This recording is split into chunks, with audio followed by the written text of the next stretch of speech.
আচ্ছা, এবারে রথযাত্রায় কারা কারা বলতো নিজেদের বাড়ির ছোট ছোট সদস্যদের সাথে রথ নিয়ে বেরিয়েছিল? আমাদের বাড়ির এই দুজন ছোট সদস্য আমার দুই ভাসুরের ছেলে হিয়ান আর ময়ূখ। ওদের সাথে সে ছোট্টবেলার মতো রথ সাজিয়ে বেরিয়ে পড়েছিলাম বিকেলবেলা রথ নিয়ে। কিন্তু বেরোতে না বেরোতেই সব আনন্দ মাটি করে দিয়েছিল এই বৃষ্টিটা। তবে আমরাও কিন্তু ছোড়নেওয়ালা পার্টি নই, আমরা বৃষ্টিতেই ছাতা মাথায় দিয়ে বেরিয়ে পড়েছি রথ নিয়ে। এই পুচকিগুলোর সাথে রথ নিয়ে বেরিয়ে না নিজের ছোটবেলার কথাই মনে পড়ে যাচ্ছিল। আমাদের ছোটবেলায়ও আমাদের মা কাকিমারা আমাদের রথ সাজিয়ে আমাদেরকে নিয়ে রথ টানতে বার হতো, আর এখন আমরাই আমাদের বাড়ির ছোট সদস্যদেরকে নিয়ে রথ নিয়ে বার হচ্ছি। কত তাড়াতাড়ি সময়গুলো পাল্টে যাচ্ছে, তাই না? আর আমি তো আমাদের রথ বাদে আরো অনেক পুচকুদের রথও টেনেছি, আর ওদের রথে না কিছু কিছু করে পয়সাও দিয়েছি, কারণ ওরা তো ছোট মানুষ, ওরা ভাবে এটাতেই আনন্দ। আর আমরাও যখন ছোট ছিলাম না, আমাদের রথে যখন বড়রা এরকম ভাবে পয়সা দিত, আমরাও খুব আনন্দ পেতাম, আর ওই টাকাগুলো না জমিয়ে রেখে দিতাম। আর জানো তো, এই রথটাতে না একটা পুচকু গোপাল সোনাও ছিল।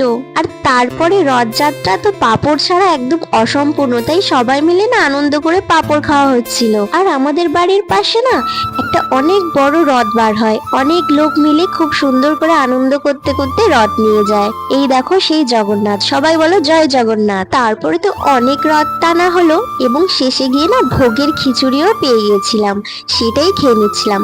তোমরা এই রথের দিনটা কিভাবে কাটিয়েছো অবশ্যই কমেন্টে জানিও। আর আজকের ভিডিওটা ভালো লাগলে লাইক, কমেন্ট আর শেয়ার করে পাশে থেকো।